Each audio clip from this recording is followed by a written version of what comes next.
Welcome to Saturday Night Live, Daniel Junge and Zahir Khan from Islamic Help. Good to meet you guys. Yeah, happy to be here. Thanks for having us. You look like you're really happy to be here. Well, I'm happy in general these days. How can I not be? I mean, I have one of the world's most coveted gold statues back in my home now. You do. Why did you not bring it with you? You know, it's first of all, it's hard to travel with. They don't give you a carrying case with the thing. It's sort of, you know, it has to go through security. So you see the bags moving through, and then you see an Oscar moving through the X-ray. It's a little unnerving. So it's at home in my shoe closet right now. For those people who have tuned in and are probably wondering what you're talking about, you're actually the co-producer and co-director of the Oscar-winning documentary called Saving Face.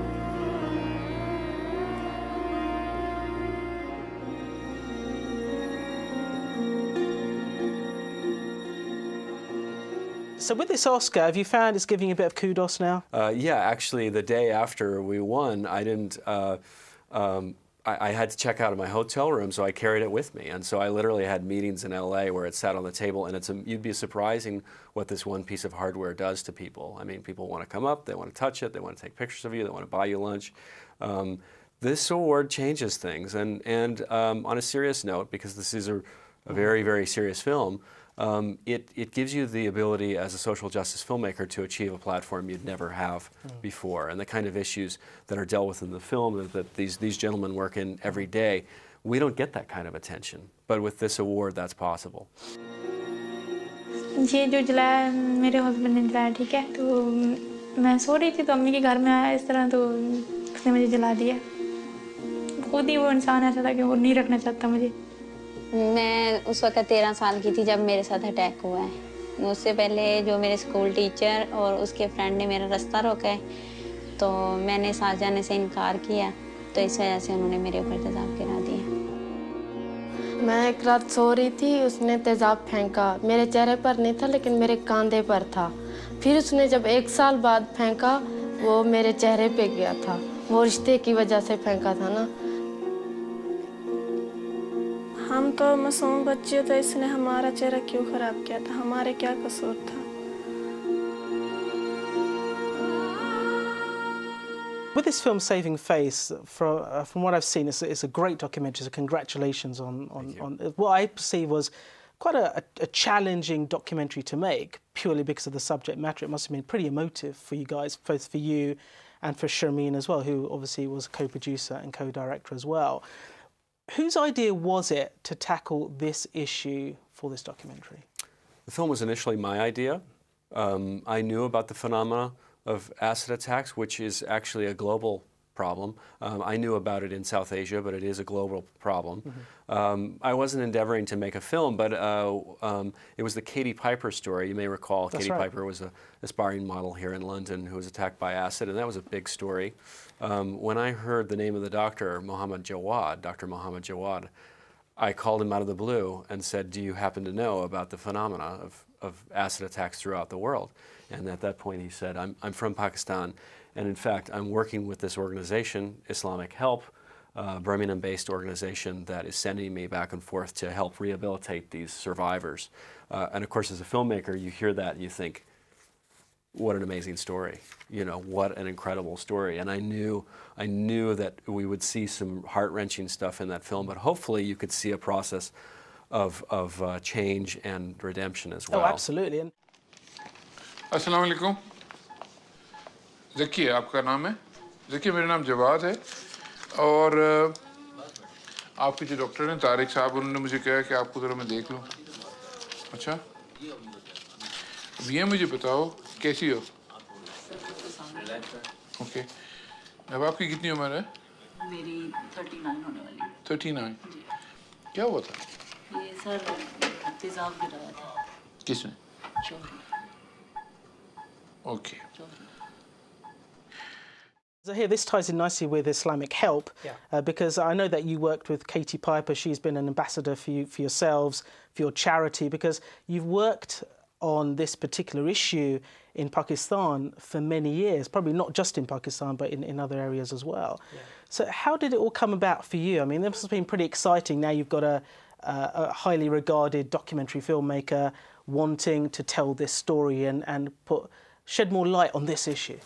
Well, for ourselves, as I said, with every project that you take on, as I said, there's always, you know, key people that you think are the focal point of that particular project. And for this particular project, there was obviously Daniel, but before Daniel came along, there was Dr. Muhammad Ali Jawad, who was obviously the head surgeon for Katie Piper. But our relationship with Dr. Muhammad Ali Jawad dates back to the Pakistan earthquake.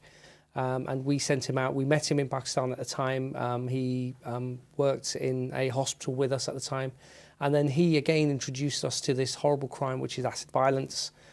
We were completely astounded by it all. We were thinking, how can this, you know, go on in you know, first of all, in humanity, but then secondly, in some Muslim countries as well. We were thinking, you know, it's just not right. We need to get involved. We need to empower our people. We need to do something here. And unfortunately, we had very little financial support. We didn't really promote the project to our donors. We just, you know, approached one or two selected donors and said, look, this is a project we want to take on. We want to send a doctor out there and actually start delivering aid and support to some of these victims.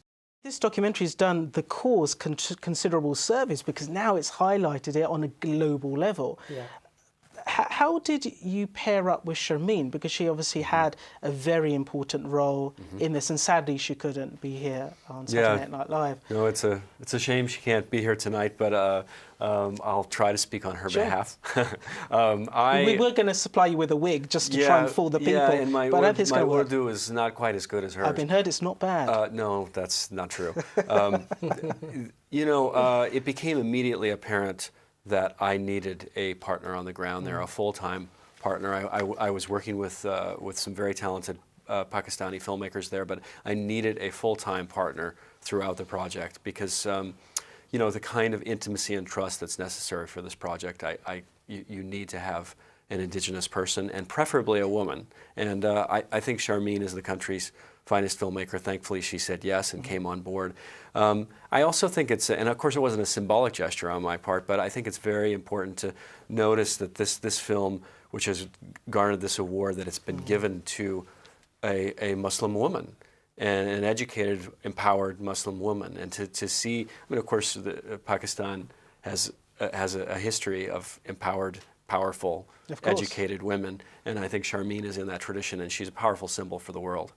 How did you get into filmmaking? Because you've had a pretty illustrious career to date. You've won awards. I know that you won the Grand Jury Award at Tribeca for the Wyoming Indian High School documentary, which itself was, you know, very highly acclaimed. You've had other great successes as well. How did you get into it in the first place? What attracted you to documentary filmmaking? I've been fortunate to be shortlisted for an Academy Award, nominated for an Academy Award, now win an Academy Award, which is I think the best progression. To go the other way might feel a little... It would do. It'd feel a bit demoted, wouldn't you? A bit deflated after that.